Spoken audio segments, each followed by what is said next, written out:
नमस्कार दोस्तों, स्वागत है आपका आपके अपने चैनल झाला एकेडमी पर। हिंदी में क्रिया विशेषण का आज का यह लेक्चर रहेगा।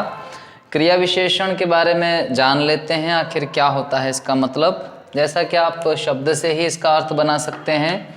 क्रिया अर्थात वे शब्द जिनसे कार्य होना बताया जाए, वे सब क्रिया होती है। और विशेषण अर्थात वे शब्द जो इन क्रियाओं की विशेषता बताएं।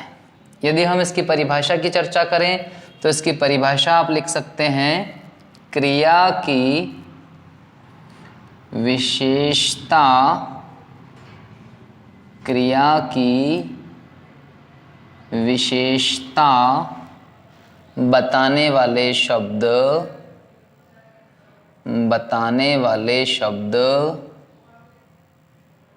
क्रिया विशेषण कहलाते हैं। क्रिया विशेषण कहलाते हैं। जैसे आप अंग्रेजी में बोलते हैं एडवर्ब, ठीक वैसा ही कंसेप्ट इसमें है कि जो क्रिया की विशेषता बताने वाले शब्द होते हैं उनको हम क्रिया विशेषण कहते हैं। इससे पहले वाले वीडियो में आपने केवल विशेषण पढ़ा होगा। विशेषण हम उन शब्दों को कहते हैं जो संज्ञा या सर्वनाम की विशेषता बताते हैं। विशेषता तो यहाँ भी बताई जाएगी, परंतु क्रिया की विशेषता जब संज्ञा और सर्वनाम की बताई गई थी तब हमने केवल विशेषण पढ़ा था। विशेषण और क्रिया विशेषण में यही मूल अंतर है कि विशेषण संज्ञा और सर्वनाम की विशेषता बताते हैं, जबकि क्रिया विशेषण क्रियाओं की विशेषता बताते हैं। अब इनको प्रैक्टिकली हम पेपर में कैसे देखेंगे या कैसे हम लोगों को ढूंढना रहेगा कौन कौन से क्रिया विशेषण क्या क्या बताते हैं, देखिएगा। पहला उदाहरण है, राम प्रतिदिन व्यायाम करता है। व्यायाम करना एक क्रिया होती है और यह व्यायाम करने की विशेषता कौन बता रहा है? यह प्रतिदिन शब्द बता रहा है। तो हम इस उदाहरण में से ढूंढ के ले आए क्रिया विशेषण क्या है? प्रतिदिन। और यह जो प्रतिदिन है यह क्या बता रहा है? हम इससे क्वेश्चन करें कि राम कब व्यायाम करता है, तो हमें उत्तर प्राप्त होगा राम प्रतिदिन व्यायाम करता है।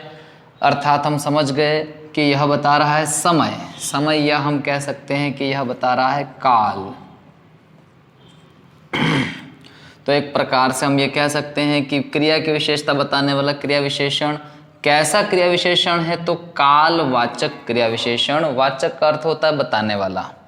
खैर, हम पहले इन सब में देख लेते हैं कि कौन कौन से विशेषण हैं, उसके बाद हम इनको अलग अलग प्रकार में विभाजित कर देंगे। जैसे यहाँ पर लिखा है, सीता बहुत पढ़ती है। पढ़ना क्रिया होती है और पढ़ना से पहले बहुत लिखा है। मैं बहुत के ऊपर गोल घेरा कर देता हूँ ताकि हमको यह ध्यान रहे कि यह बहुत जो था हमने क्रिया विशेषण के रूप में ढूंढ लिया, और यह जो क्रिया विशेषण हमने ढूंढा यह क्या बताता है? हम प्रश्न करेंगे अगर कि सीता कब पढ़ती है, तो वो उत्तर नहीं देगा। हमको प्रश्न कैसे करना पड़ेगा कि सीता कितना पढ़ती है, तो उत्तर मिलेगा सीता बहुत पढ़ती है।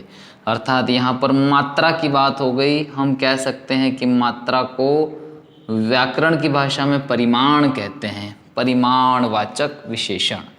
देखेंगे आगे इनको। अगला जो उदाहरण है वो है, राजेश कम खाता है।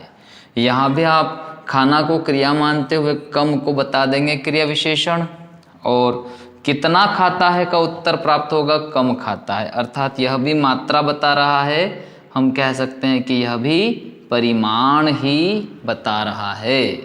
इसी प्रकार से अब लिखा है, राजा बिल्कुल थक गया।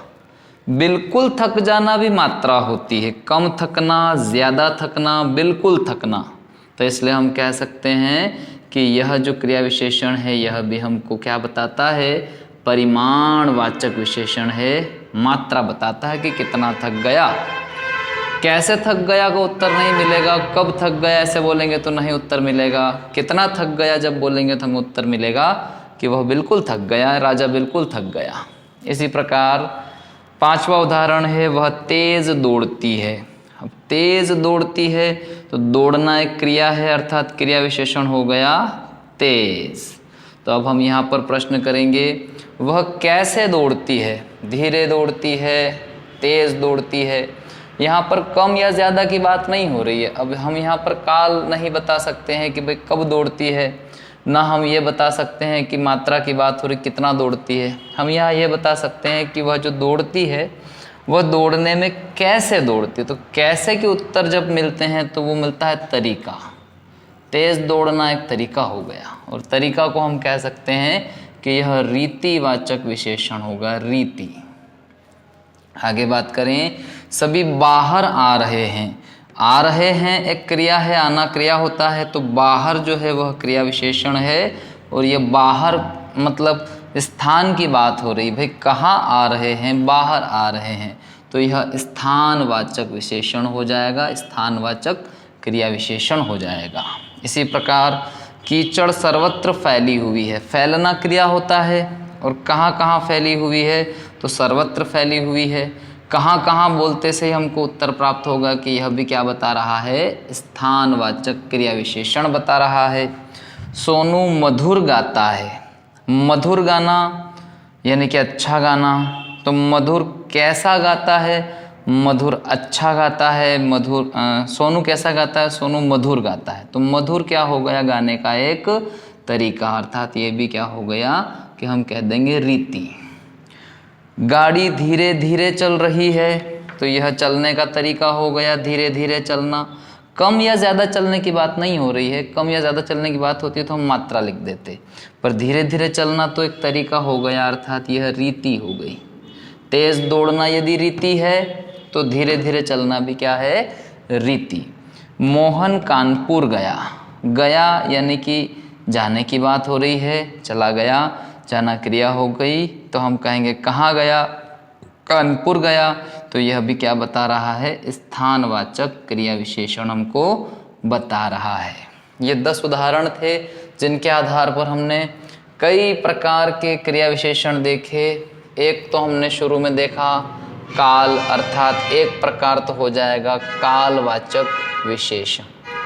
कालवाचक विशेषण को ट्रिक के माध्यम से यदि आप परीक्षा में ज्ञात करना चाहें तो कालवाचक विशेषण जहाँ भी होगा वहाँ आपको प्रश्न करना पड़ेगा कब, तो आपको उत्तर यदि मिलता है तो आप समझना कि यह कालवाचक विशेषण है। दूसरा हमने जो नीचे के उदाहरणों में देखा परिमाणवाचक विशेषण, परिमाण मात्रा होती है, तो यदि आपको ट्रिक के माध्यम से देखना हो कि किस उदाहरण में परिमाणवाचक विशेषण है, तो यदि आप यह ज्ञात करना चाहते हैं तो आप प्रश्न करेंगे कितना। यदि आपको उत्तर मिल जाता है तो आप समझ जाइएगा कि यहाँ परिमाणवाचक विशेषण है। थोड़ा और नीचे हमने देखा था कि परिमाणवाचक विशेषण के बाद आया था रीतिवाचक विशेषण, तो यह चौथा प्रकार हो जाएगा रीतिवाचक विशेषण।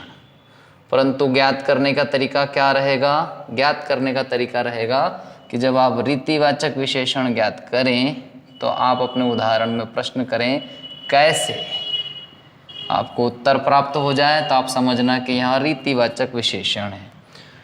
फिर आप जैसे सभी बाहर आ रहे हैं, यहाँ पर आपने कहा स्थानवाचक विशेषण, तो एक 5वां प्रकार हो गया हमारे पास स्थानवाचक विशेषण। और स्थानवाचक विशेषण को ज्ञात करने का तरीका हो गया कि आप स्थानवाचक विशेषण को फाइंड करने के लिए प्रश्न करेंगे कहाँ, तो आपको उत्तर यदि प्राप्त हो जाए तो आप बताना कि यहाँ स्थानवाचक क्रिया विशेषण है। स्थानवाचक, यहाँ सब जगह मैंने विशेषण ही लिख दिया है, आपको यह ध्यान रखना है कि यह सब क्या है, क्रिया विशेषण। कालवाचक क्रिया विशेषण, परिमाणवाचक क्रिया विशेषण, रीतिवाचक क्रिया विशेषण, स्थानवाचक क्रिया विशेषण, ये तो थे समझने वाले। अब वहाँ आप ज्ञात कर सकते हैं उदाहरण संख्या 11 से लेकर उदाहरण संख्या 20 तक में। जैसे कि यहाँ पर लिखा है विद्यार्थी पढ़ाई के कारण रात भर जागते रहे। यूँ तो पढ़ाई करना भी क्रिया है, परंतु इसकी विशेषता वाला शब्द नहीं मिला, तो हम इसमें ढूंढेंगे और कहाँ पर क्रिया चल रही है। जागना क्रिया होता है और उससे पहले रात भर, तो रात भर का भी क्या मामला है कि रात भर का अर्थ हुआ कि कब जागते रहे, कब जागते रहे, यानी कि यह कालवाचक क्रिया विशेषण हो जाएगा। श्याम अभी आया, अभी आना भी समय बता रहा है, काल बता रहा है, तो यह भी कालवाचक विशेषण बन जाएगा। विमल की तबीयत कल से बिगड़ गई, बिगड़ना क्रिया है और कल से का अर्थ हुआ है समय बताया गया, यह भी कालवाचक क्रिया विशेषण बन गया। सोनिया धीरे धीरे रो रही है, रोना क्रिया होता है। धीरे धीरे अर्थात क्रिया विशेषण हो गया रीतिवाचक क्रिया विशेषण। आप वहाँ जाकर बैठें, जाना क्रिया होता है, बैठना भी क्रिया होता है, तो जाकर बैठें, कहाँ जाकर बैठें, यह कहाँ का प्रश्न हमने किया है तो हमें स्थानवाचक क्रिया विशेषण प्राप्त हो जाता है। रानी ऊपर बैठी है, रानी कहाँ बैठी है, फिर से हमको स्थानवाचक विशेषण प्राप्त हुआ। मैं बहुत हंसा, कितना हंसा, तो यहाँ परिमाणवाचक क्रिया विशेषण प्राप्त होगा। उसने बहुत काम किया, कितना काम किया, बहुत काम किया, तो यहाँ पर परिमाणवाचक विशेषण होगा। राजू कम पानी पीता है, कितना पीता है, तो यहाँ भी परिमाणवाचक विशेषण होगा। सीता जोर से चिल्लाई, कैसे चिल्लाई, तो यहाँ रीतिवाचक क्रिया विशेषण होगा। उम्मीद करता हूँ चारों ही प्रकार के क्रिया विशेषण आपको इजीली समझ में आ गए होंगे। क्रिया विशेषणों की यह कक्षा थी जिसे आपने ध्यान से देखा, इसके लिए धन्यवाद। मुलाकात होगी अगले वीडियो में, तब तक मुस्कुराते रहें। Best of luck.